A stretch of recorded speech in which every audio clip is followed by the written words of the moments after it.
আসসালামু আলাইকুম রহমতুল্লাহি তাআলা ওয়া বারাকাতুহু।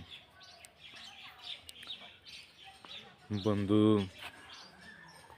তুমি আজকে কেমন করে চলাফেরা করতেছো? তোমার চলাফেরা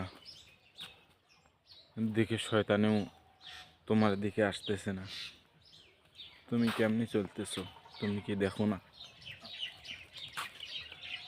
কাল কঠিন কিয়ামতের ময়দানে আল্লাহ রাব্বুল আলামিন যখন বলবে আলাম নাজআল্লাহু আইনাইন, হে বান্দা, তোমাকে তো আমি দুনিয়াতে ভালো জিনিস দেখার জন্য দুটি চক্ষু দিয়েছি, তো তুমি কি দেখে আসলা?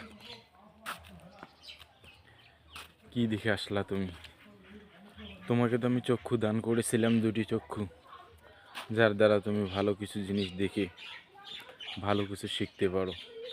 তাহলে তুমি কি দেখে আসলা বান্দা? হ্যাঁ বন্ধু, সেদিন তুমি কি জবাব দেবে?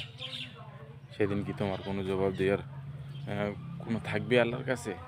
কারণ তুমি দুনিয়ার জমিনে কেমন করে চলাফেরা করেছো সে চলাফেরা তো তোমার জানাই আছে। তো বন্ধু, সময় থাকতে ফিরে আসি আমরা আমরা ভালো কিছু জিনিস দেখে ভালো কিছু করার চেষ্টা করি, মানুষকে ইসলামের পথে এগিয়ে আনতে উৎসাহিত করি। ইনশাআল্লাহ আমাদেরকে আল্লাহ কবুল করুক, আমিন।